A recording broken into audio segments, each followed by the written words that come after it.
Hello, I'm going to do a short review of the timeline of the financial meltdown of 2008.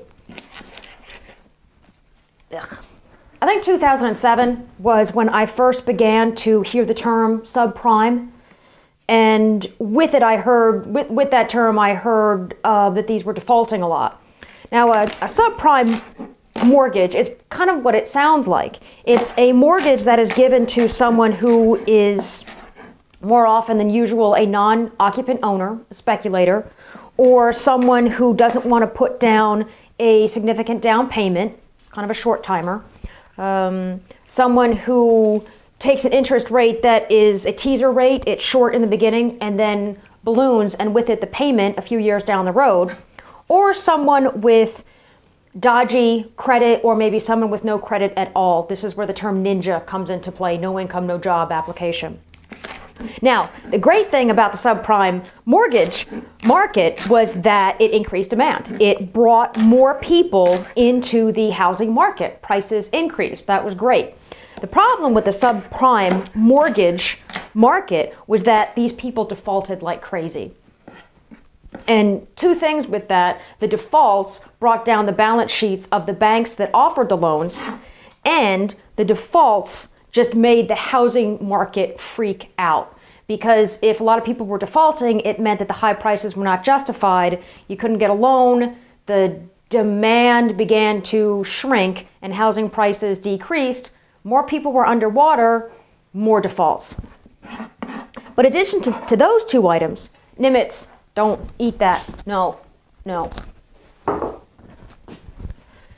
The defaults took the banks down with them, but with it, the secondary market, the mortgage-backed securities. And these were basically a pool of mortgages turned into a bond, and it was presented to an investor as, hey, the value of this is that there will always be a payment stream associated with that 30-year mortgage.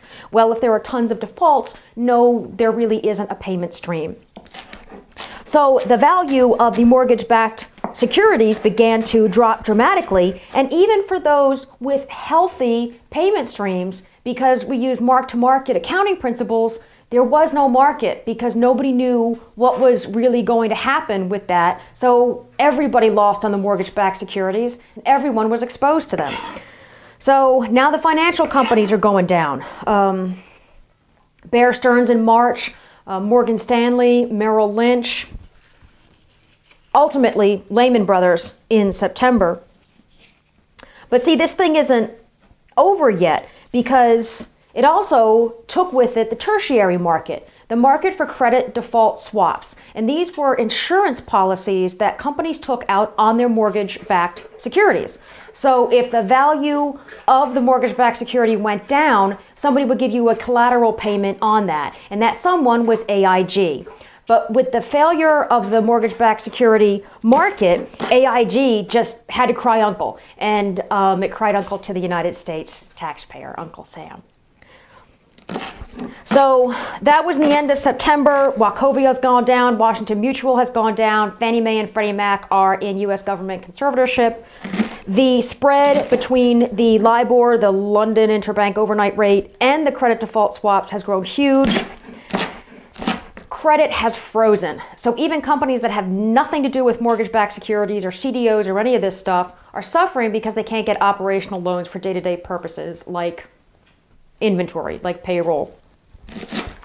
So to try to address that, I mean, that was the real intent behind the October 3rd Emergency Economic Stabilization Act that brought us TARP, Troubled Assets Relief Program.